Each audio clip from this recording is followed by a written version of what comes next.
19 साल की उम्र में जब मैं अपने शहीद पिताजी के टुकड़े घर लाई तो मैं नाराज थी इस देश से। मैं नाराज थी। मेरे दिल में यह भावना थी, मैंने अपने पिता को भेजा, तुम्हारा काम था सुरक्षित रखना।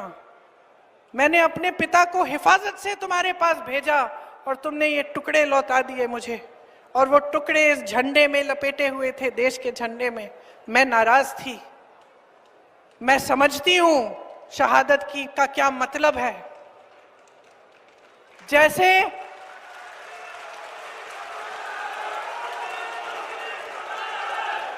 आज मैं 52 साल की हूं, आज मैं 52 साल की हूं, पहली बार मैंने ये चीज सार्वजनिक ऐसे मंच पे कही है।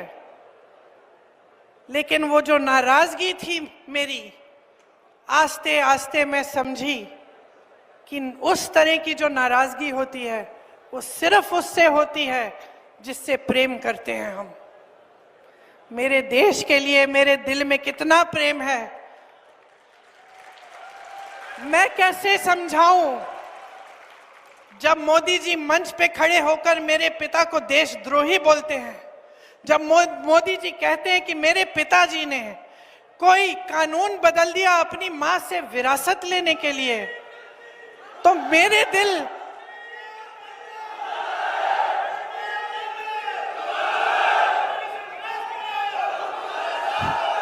तो मोदी जी इस बात को समझ नहीं पाएंगे कि मेरे पिताजी को विरासत में धन दौलत नहीं मिली, मेरे पिताजी को विरासत में शहादत की भावना मिली। आज चर्चा कैसी तस्वीर की जिसने जीवन को लेकर मेरे नजर और नजरिए को बदल कर रख दिया है।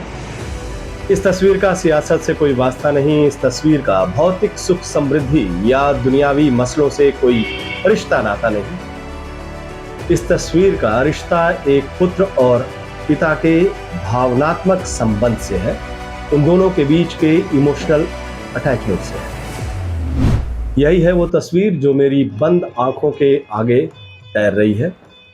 श्री पेरम्बदूर में दिवंगत नेता और पूर्व प्रधानमंत्री श्री राजीव गांधी की समाधि स्थल के सामने योग मुद्रा में स्थित प्रज्ञ श्री राहुल गांधी, पिता की मृत्यु स्थल पर शांत चित्त से बैठा एक पुत्र, उस समाधि स्थल से एक पुत्र का मूक साक्षात्कार जो उसके पिता की निर्मम हत्या का साक्षी है।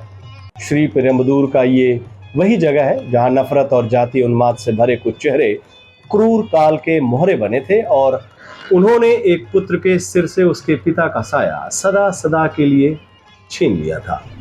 जमीन के उस जर्रे पर पहुंचकर राहुल गांधी क्या महसूस कर रहे होंगे, जिसकी माटी की नमी में उनके पिता के लहू की तपिश है। उस आबो हवा का राहुल गांधी पर क्या असर हो रहा होगा जिसके बयार में उनके पिता का पंचतत्व विलीन है। एक ऐसा शख्स जिसकी मां दुनिया की सबसे ताकतवर शख्स में शुमार थी, एक ऐसा शख्स जिसके पास न धन दौलत की कमी थी, न पद प्रतिष्ठा की कमी थी, न मान सम्मान की। उसका प्यार उसके थे। प्यार के दो खिलखिलाते फूल से उसकी बगिया चहचहा रही थी। न उनके सिर पर सत्ता की हनक थी, न ही राजनीति के रक्त चरित्र में किसी तरह की रुचि। वो चाहते तो दुनिया के किसी कोने में ऐशो आराम से अपनी आलीशान जिंदगी गुजार सकते थे, लेकिन पारिवारिक विरासत का कर्तव्य पथ उन्हें सियासत में ले आया। जिम्मेदारियों से मुंह मोड़ना उनके स्वभाव में शुमार नहीं था, लेकिन जिम्मेदारी, पारिवारिक विरासत और कर्तव्य के पावन पथ पर चलने की सजा पंचतत्व में विलीन होना, सत्य और समाज कल्याण की ये कैसी सजा। क्या कुछ सोच रहे होंगे श्री राहुल गांधी अपने पिता की शहादत स्थल पर जाकर। उनके दिल दिमाग में क्या कुछ चल रहा होगा अपने पिता के उस पाषाण प्रतिमा की परिक्रमा करते वक्त, जो स्वर्गीय श्री राजीव गांधी की ओज से आज भी प्रज्वलित है। क्या एक पुत्र अपने पिता से जिंदगी से वो गुर सीख रहा होगा कि जब दिल खून रो रहा हो तो होठों पर मुस्कुराहट कैसे लाई जाती है। यहीं पर एक और सवाल मेरे मन में उठ रहा है। मैं सोच रहा हूं कि उस स्वर्गीय पिता के ऊपर क्या गुजर रही होगी जो अपने पुत्र को अपने समाधि स्थल पर इस रूप में देख रहे होंगे। कलेजे के जिस लाल की एक मुस्कान के लिए वो अपना सब कुछ कुर्बान करने के लिए तैयार रहते थे, उस बेटे को उदास देखकर उनके दिल पर क्या गुजर रही होगी।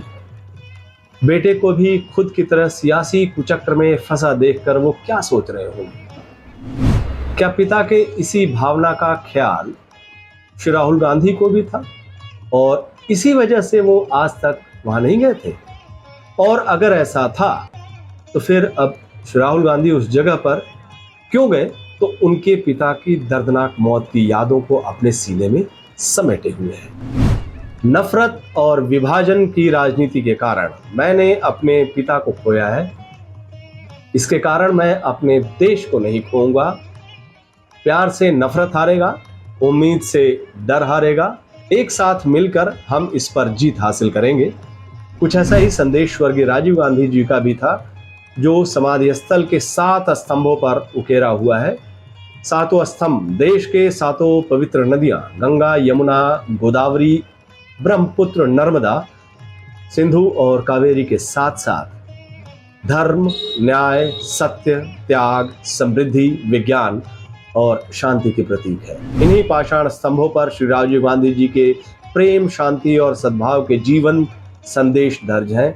उनके वो संदेश देश और समाज के लिए जितने प्रासंगिक है उतना ही उनके पुत्र के लिए है। लेकिन यहाँ मेरे मन में एक दूसरा सवाल उठ रहा है, क्या पिता और पुत्र जिस सज्जनता के प्रतीक है, उस सज्जनता के दम पर आज की साजिश वाली सियासत का मुकाबला किया जा सकता है? इस सवाल के जवाब में वृक्ष और कुल्हाड़ी के रिश्ते वाली बात कही जा सकती है। कहा जा सकता है कि जो पेड़ सबसे सीधा होता है उसी पेड़ पर कुल्हाड़ी की पहली चोट होती है। लेकिन पेड़ और कुल्हाड़ी के रिश्ते का एक और पहलू होता है। किसी पेड़ के कटने का किस्सा नहीं होता अगर कुल्हाड़ी में उसका हिस्सा नहीं होता। नमस्कार।